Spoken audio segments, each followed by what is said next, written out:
I guess we should go through just real Yeah. quick what exactly they're really considering, because from what I've heard and from what some of the senators have said publicly, Cornyn, Tillis, Graham, Murphy, and from what some of my sources are saying, it seems that adding juvenile criminal records to the background check system is one thing.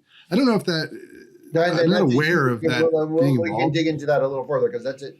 That would be a big change to the federal justice system broadly, Right. because there's a long tradition in this country. We don't use your juvenile record against you, or we limit it. There's been a big debate on that for a Right. long Yeah. I guess there's a lot in terms of the details of what that would mean. And some states add some juvenile records if they're serious enough. Right. Yeah.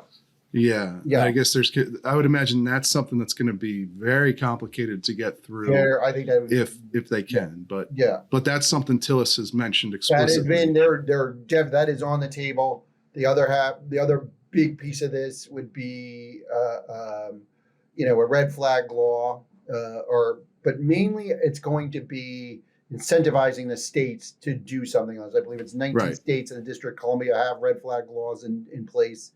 They want to incentivize the state. Now, the House passed a national red flag law today.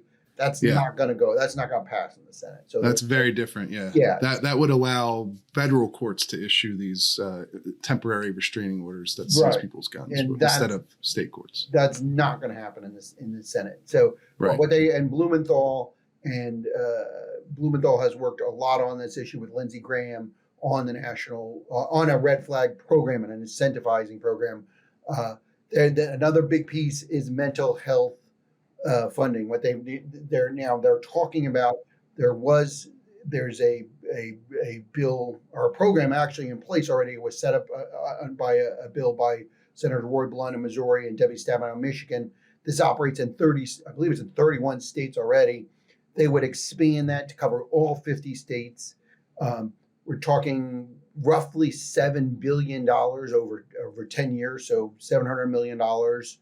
Some of this would have to be offset. That's a pretty significant amount of money. I mean, it's not huge in terms of a multi-trillion-dollar federal budget, but it's a significant amount of money. So that's a big piece of that. And that seems like something that would be less controversial. Although I do wonder, so there's those three things. And then I guess, what about Grassley's Eagles Act, where it's the Secret Service Threat Assessment Center being used for school shooting assessments? I haven't heard that specifically. I know Grassley is pushing on that. I know other Republicans are pushing on that. They are talking about school security issue. I think that would be something, if they did take that bill and put it into this package, that would attract support from the Republican side, which is, I think, what you need.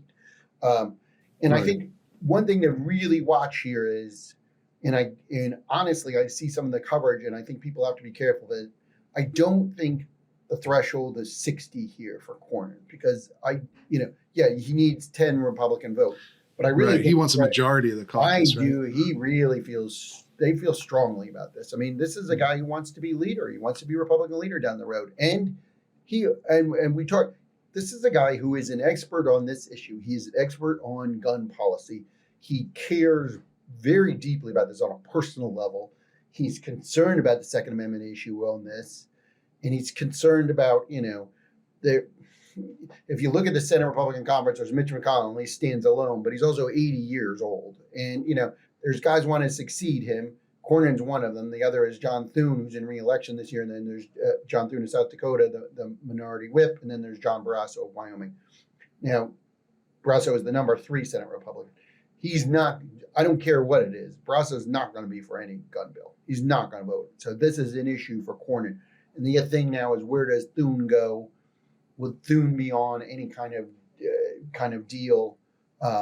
Thune's in re-election now. He's gotten through his primary, but he's in re-election. So I would think they would want to get Thune on board. So I think they're going to have to get this through this, to kind of thread this needle, if you would, is going to be difficult. It's going to be difficult on the Republican side. Yeah. Hasn't that been a rule from McConnell that putting up bills for a vote, you have to have a majority of the Republican caucus back when he was the majority leader. Yeah, I mean, Isn't that something that he was he big did. on? It depends on the issue. Look, he didn't on debt ceiling, for instance. That was a huge issue, and that was an issue he felt strongly about. They didn't on the infrastructure bill. They got a bunch of bill, but they didn't get a majority. But I think I think in this case, this is Cornyn is kind of driving this on policy wise, and I think the politics of this are very particular for Cornyn. And I do think Cornyn doesn't, every Republican is concerned about this issue and where they stand on this issue, where they're seen nationally on it, because gun rights groups, you deal with them all the time. I've dealt with them for a long time. The gun rights groups and the people who are who lobby on this issue or are advocates on this issue, they don't mess around. They take this very, very, very seriously. This is not an issue where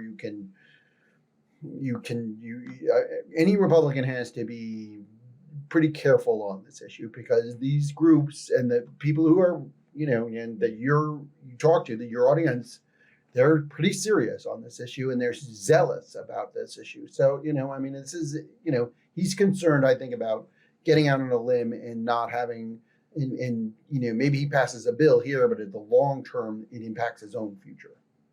Yeah, that makes a lot of sense. Yeah. One more, just on the specific policy aspects. Right. One more thought is so part of this House package, kind of the only part that got any real bipartisan support, was this basically a report from DOJ on the background check system and the demographics of people who get denied when they go to try and buy a gun. Do you think that's? That got almost a lot of support in the House. I haven't heard that. That could very well be part of that. That I know that has been raised by at least one senator, but I have not heard that included in that package. The other thing that has been talked about and was in the House package was raising the age buying a semi-automatic rifle. I don't think it would go anywhere in the Senate. Cornyn doesn't support it, but there is a surprising amount of support on the Republican side, at least to look at it. I mean, I was kind of surprised. Well, I've been surprised. Lisa Murkowski, Joni Ernst, said she'd look at it. That doesn't say she'd support it, but she'd look at it. So, I was kind of surprised. McConnell indicated he would kind of be open to that. I just think that I don't think that'll be part of it, but I do think that it's definitely been under discussion.